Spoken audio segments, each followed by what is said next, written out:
चलो दोस्त, आगे की पढ़ाई करते हैं। कल हमने पढ़ा था मिरर क्या होता है, ठीक है।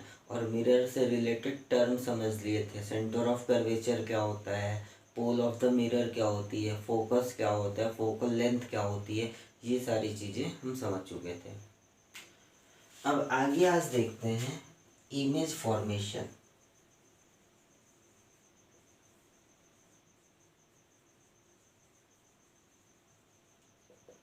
इमेज फॉर्मेशन, ठीक है।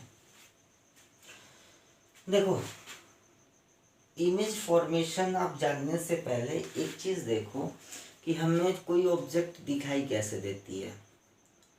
जैसे हमने इस मार्कर को देखा तो हमें दिखाई कैसे दिया, तो इसका बड़ा ही सिंपल सा एक कॉन्सेप्ट है। उस कॉन्सेप्ट को देखते हैं हम। देखने का काम हमारी बॉडी में दो चीज़ें करती हैं। एक तो हमारी आँख करती है और दूसरा इधर कहीं पे आपका ब्रेन होता है।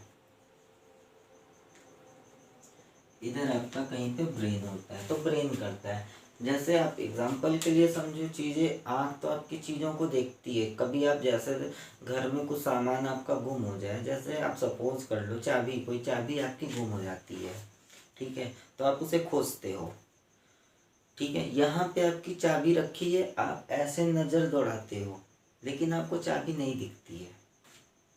तो इसका रीज़न पता है क्या है? रीज़न ये, चाबी आपको दिखाई तो देती है लेकिन आपकी जो आईज से सिग्नल ब्रेन के पास जाता है वो नहीं पहुंच पाता, इसीलिए आपको चीज़ महसूस नहीं होती है। तो थोड़ा सा देखो, जैसे कोई भी चीज़, ये जैसे सपोज कर लो एक हमारा ऑब्जेक्ट यहाँ पे रखा हुआ है, ठीक है। इस ऑब्जेक्ट से चारों तरफ लाइट रे निकलेंगी, हर डायरेक्शन में लाइट रे निकलेंगी, और कुछ लाइट रे निकलेंगी तो हमारी आंखों पे भी जाएंगी, ठीक है। तो हम बस दो लाइट रे लेते हैं। एक लाइट रे सपोज करो इसने ये लिया, आंख पे गई, आंख पे गई तो इधर पीछे इमेज वगैरह बना। ये लास्ट में है कि आई आपको पढ़ना है, वो लास्ट में आपको अच्छे से पढ़ाया जाएगा। अभी के लिए इतना समझो, ये लाइट रे ऐसे गई, आंख पे गई, पीछे इमेज बना, फिर वहां से नर्व, जो आपकी ऑप्टिकल नर्व्स हैं, उन्होंने सिग्नल भेजा ब्रेन को, तो ये हमारी चीज दिखाई दे गई। दूसरी लाइट रे इससे निकली, ये भी हमारी आंख पे गई, इसके साथ भी वही हुआ, ठीक है। तो ब्रेन क्या फील करता है, थोड़ा सा इसको ध्यान से देखना है, एक मिनट। ये लाइट रे आपकी आंख पे गई तो ब्रेन तो इसे देख नहीं रहा, तो वो तो बस लाइट रे को देख रहा है ना। तो ब्रेन को क्या समझ में आएगा कि ये लाइट रे यहाँ से आ रही है, मतलब इधर पीछे कहीं ऑब्जेक्ट रखा होगा। फिर दूसरे केस में लाइट रे ऐसे आई, तो ब्रेन को क्या फील होगा कि ये लाइट रे इधर से आ रही है, मतलब इसी डायरेक्शन में आगे कहीं आपको ऑब्जेक्ट रखा होगा, ठीक है। अब ध्यान से देखो, एक ऑब्जेक्ट तो हमारा है, हमें पता है कि ऑब्जेक्ट यहाँ पे है, ब्रेन को नहीं पता कि ऑब्जेक्ट यहाँ पे है, ये चीज हमें पता है। तो ब्रेन फील क्या करेगा, लाइट रे इधर से आ रही है, मतलब ऑब्जेक्ट इस लाइन में कहीं पे रखा है। दूसरी लाइट रे को देखा तो उसे लगा कि लाइट रे इधर से आ रही है, मतलब हमारा ऑब्जेक्ट कहीं इधर रखा है। तो फिर ब्रेन अपना ब्रेन यूज करता है, दिमाग अपना दिमाग चलाता है, और वो ये एज्यूम करता है कि लाइट ना इधर, ऑब्जेक्ट ना इधर रखी है ना इधर रखी है। बेटा, जहाँ से दोनों लाइट ऐसे आप बढ़ाते जाओ, जहाँ पे कट कर रही हैं वहीं पे हमारा ऑब्जेक्ट रखता है, और ये चीज़ सही भी है, ठीक है। इतनी बात आई थिंक समझ में आ गई होगी। अब एक काम करते हैं, ऑब्जेक्ट को हम यहाँ पे रख देते हैं, और यहाँ हमने कुछ लगा दिया मिरर। मिरर का कॉन्सेप्ट आपने पढ़ लिया है पूरा। इससे एक लाइट रे ऐसे निकली और निकल के रिफ्लेक्शन के बाद ऐसे चली गई, ठीक है। दूसरी लाइट रे यहाँ से ऐसे निकली और रिफ्लेक्ट हुई, रिफ्लेक्ट होके चली गई। अब आपको क्या समझ में आता है कि ऑब्जेक्ट कहाँ रखा है। तो देखो, फिर से आपका ब्रेन वही कॉन्सेप्ट यूज करता है, लाइट रे यहाँ से आ रही है, मतलब इस लाइन में आगे कहीं आपका ऑब्जेक्ट रखा हुआ है। दूसरे वाले केस में लाइट रे ऐसे आ रही है, मतलब आपका ऑब्जेक्ट कहीं इस लाइन में आगे रखा हुआ है। दोनों लाइट रे कहाँ कट करी, यहाँ पे। तो आपके ब्रेन को समझ में आता है कि जो लाइट रे आ रही हैं ये यहाँ से आ रही है, यहाँ पे हमारा ऑब्जेक्ट रखा हुआ है। लेकिन एक्चुअल वे में ऑब्जेक्ट कहाँ रखा है, यहाँ पे। तो फिर ये क्या चीज़ है, ये आपका परसेप्शन है, परसेप्शन। ठीक है, और ये जो परसेप्शन है, यही परसेप्शन आपका बोला जाता है इमेज। आई बात समझ में? ठीक है, तो सीधे सीधे चीज आपको दिखाई, ऑब्जेक्ट दी, तो उससे निकलने वाली लाइट रे ब्रेन ये फील करता है कि 2 लाइटें 3 लाइटें जहाँ से भी आ रही इनको आने दो, और ये इनको पीछे बढ़ाओ, जिस डायरेक्शन से आ रही उन्हीं डायरेक्शन से आप पीछे बढ़ाओ। जहाँ पे ये लाइट रे आपस में कट करी वहीं पे हमारा क्या है, ऑब्जेक्ट रखा हुआ है। पहले केस में हमने देखा ऑब्जेक्ट यहाँ रखा था, सेम कॉन्सेप्ट यूज करके बताया, ऑब्जेक्ट यहाँ है। फिर हमने यहाँ से ऑब्जेक्ट उठा के यहाँ कर दिया, ऑब्जेक्ट को हमने यहाँ कर दिया, और यहाँ पे मिरर रखा, रिफ्लेक्शन के बाद ये लाइट रे कहाँ कट करी, यहाँ पे। तो ब्रेन को क्या समझ में आया कि हमारा ऑब्जेक्ट यहाँ पे रखा है, बट हमने ऑब्जेक्ट को तो यहाँ पे रखा हुआ है। तो फिर ये क्या चीज़ है, ये आपका परसेप्शन है, और विजुअल परसेप्शन ही आपका क्या होता है, इमेज होता है। ठीक है, इतनी सी बात आपको शायद समझ में आ गई होगी कि इमेज क्या होती है। बाकी धीरे धीरे और आगे क्लियर होगा। आगे देखते हैं।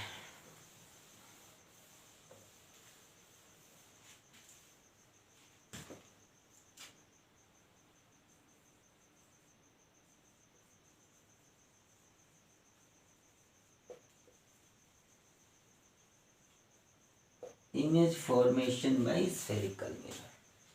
पहले इसमें थोड़ी सी चीज आप देखो, हमने एक बना दिया concave mirror.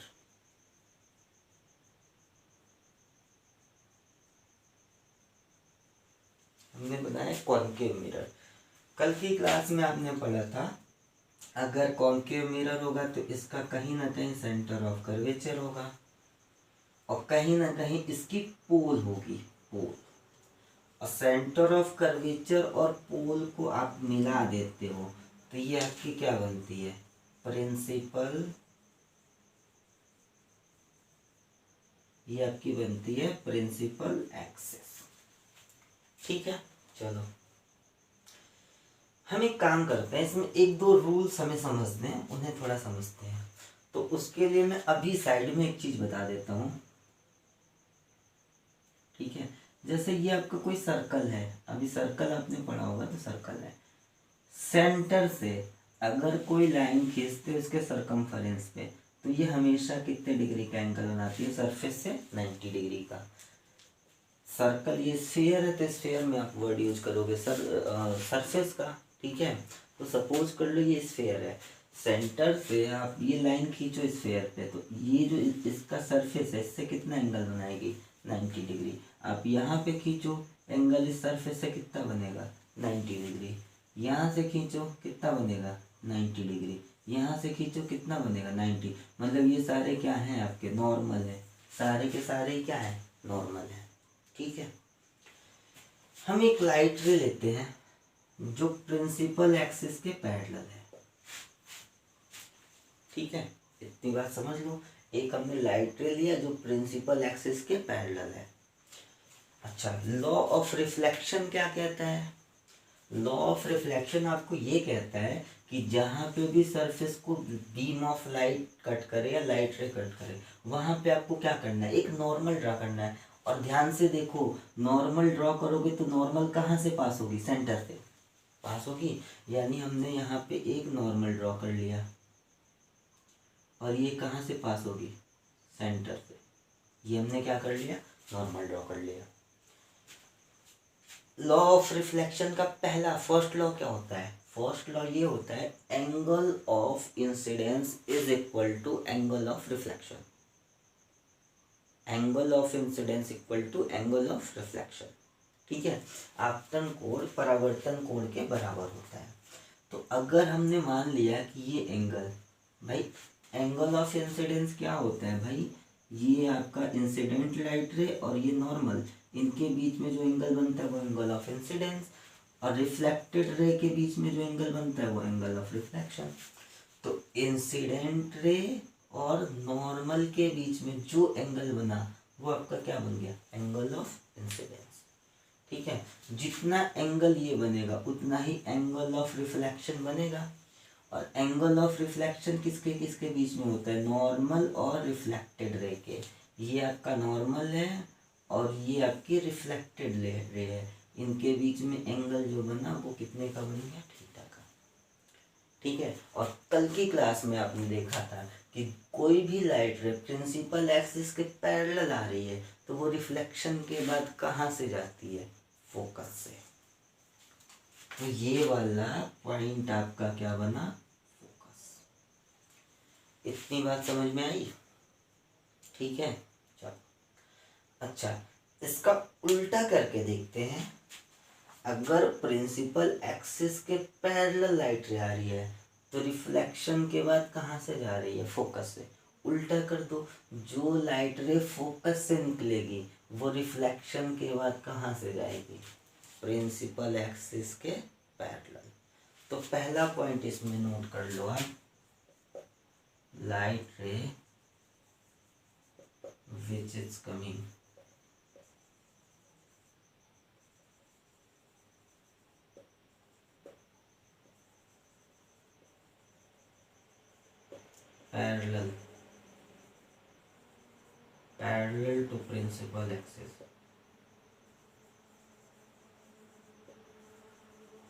parallel to principal axis, after reflection passes from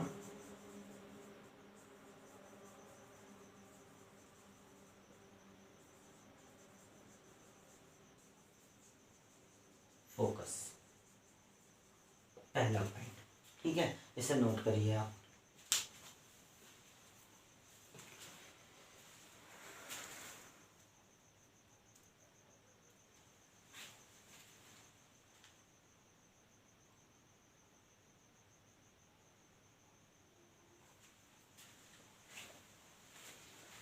ठीक है, नोट कर लिया। सेकंड पॉइंट को डायग्राम बना लेना आप लोग, डायग्राम बहुत जरूरी है, मस्ट एकदम। सेकंड पॉइंट देखते हैं। सेकंड पॉइंट इसका उल्टा होगा, वो लिखने की आपको जरूरत नहीं है, इतने समझदार हो आप तो। ठीक है, चलो, ये सेंटर ऑफ कर्वेचर और यहाँ कहीं हमने मान लिया फोकस। अगर कोई लाइट रे है इसके सेंटर से प्रिंसिपल एक्सिस के एलोंग जा रही है, मतलब प्रिंसिपल एक्सिस से होके जा रही है, थोड़ा सा लॉ ऑफ रिफ्लेक्शन याद करो, उसी से सारा काम होगा आपका। ये इंसिडेंट लाइट रे, नॉर्मल से एंगल थीटा बना तो रिफ्लेक्टेड रे भी नॉर्मल से एंगल कितना बनाएगी, थीटा बनाएगी। अच्छा, अब बताओ, अगर कोई लाइट रे नॉर्मल पे आ रही है, कोई लाइट रे किस पे आ रही है, नॉर्मल पे ही आ रही है, मतलब इंसिडेंट लाइट रे इसके ऊपर है, तो एंगल ऑफ इंसिडेंस कितना बना। ध्यान से, थोड़ा सा कॉम्प्लिकेशन है, एक बार समझ जाओगे दिमाग में आ जाएगा। देखो, ये इंसिडेंट लाइट रे है, नॉर्मल से एंगल थीटा बना तो थीटा एंगल पे रिफ्लेक्ट हो गई, क्लियर है। अगर ये लाइट रे इसी नॉर्मल के ऊपर आए तो नॉर्मल भी यही है, इंसिडेंट लाइट रे भी यही है, एंगल कितना बनेगा, 0 डिग्री का। एंगल ऑफ इंसिडेंस कितना होगा, 0 डिग्री। अगर आपका एंगल ऑफ इंसिडेंस 0 डिग्री तो एंगल ऑफ रिफ्लेक्शन भी कितना, 0 डिग्री। मतलब लाइट रेस नॉर्मल से ऐसे आई, रिफ्लेक्शन के बाद ऐसे ही वापस चली जाएगी। और ध्यान से देखो, ये आपका नॉर्मल ही तो है सरफेस पे, अगर कोई लाइट रे यहाँ पे गिरी तो यहाँ पे आपको क्या करना है, नॉर्मल ड्रॉ करना है, और नॉर्मल खुद यही लाइन है, यानी एंगल ऑफ इंसिडेंस कितना, 0, तो एंगल ऑफ रिफ्लेक्शन भी कितना, 0। तो एक हमारे ये प्रिंसिपल बन गया, क्या, द लाइट रे which is along the principal axis.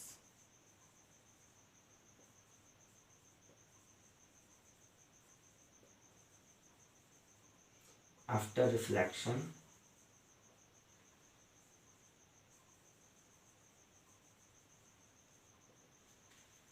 it repath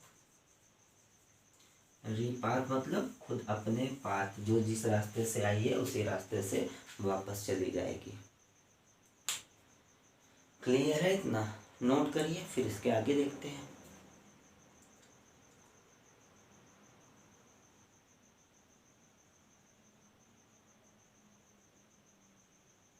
ठीक है, इसमें ज़्यादा कुछ नहीं करना, इन्हीं 2 पॉइंट से आपका सारा करवा दूंगा, इसको आप ध्यान देना बस।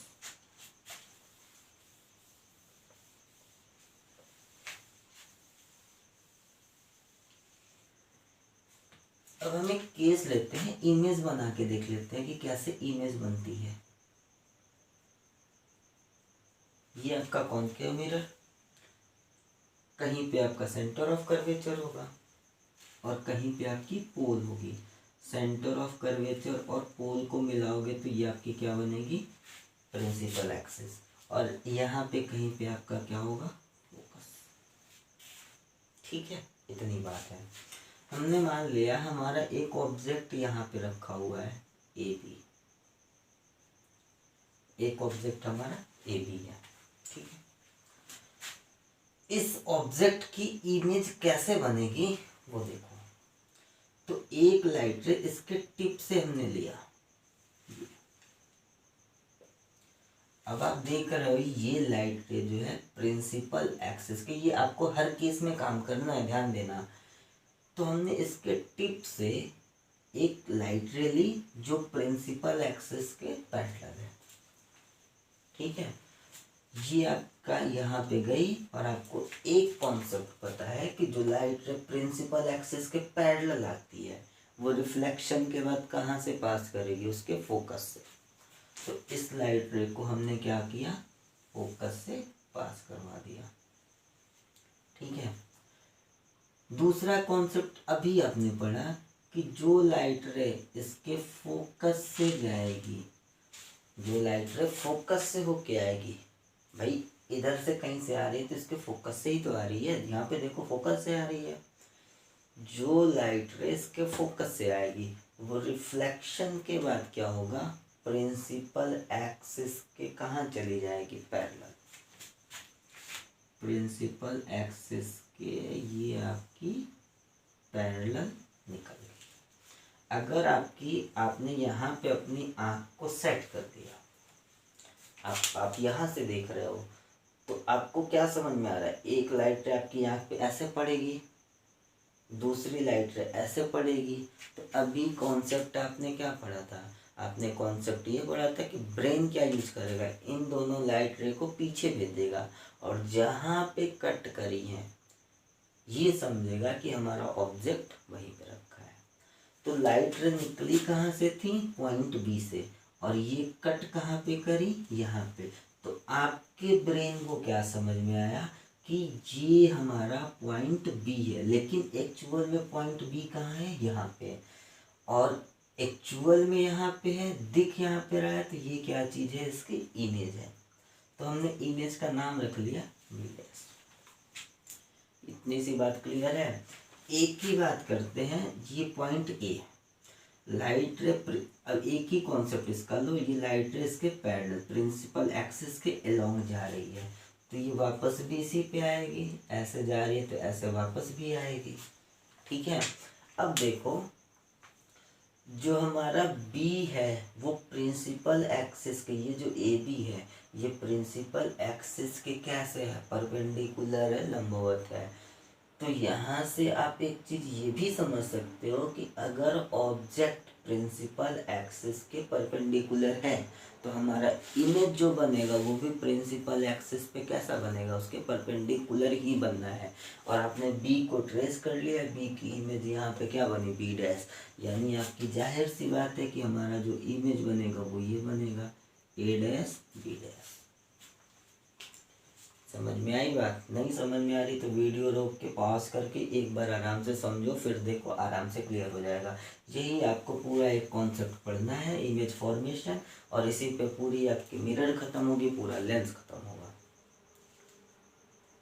ठीक है, तो आज के लिए इतना ही रखते हैं। थोड़ा थोड़ा करो, सॉलिड तरीके से आप आगे बढ़ो। ठीक है, कल की क्लास में देखेंगे डिफरेंट डिफरेंट पोजीशन पे हम ऑब्जेक्ट को रख के और इमेज फॉर्म करेंगे कि इमेज आपकी कहाँ बन रही है। फिर उसके बाद हम बात करेंगे इमेज में, इमेज दो तरीके की होती है। तो नॉर्मली आपको बुक्स में भी पहले दे देता है और बाकी सारे जगह पे पहले पढ़ा भी दिया जाता है। ठीक है, वो होना भी चाहिए, लेकिन पहले चीज़ें, इमेज दो तरह की होती हैं, रियल और वर्चुअल। तो वहाँ पे पहले ही आपको समझ में नहीं आती हैं, तो मैं यहाँ पे आपको बना के डायग्राम बना के बताऊँगा, उसके बाद डिफाइन करूँगा कि what is real image and what is virtual image. ठीक है, तो वहाँ पे आपको इमेज का कैटेगराइजेशन भी कर दूँगा। तो कल की क्लास इसी पे बेस्ड होगी कि डिफरेंट डिफरेंट पोजीशन पे ऑब्जेक्ट रखते जाएंगे, उसके बाद हम देखते जाएंगे कि उसकी इमेज कहाँ पे बन रही है।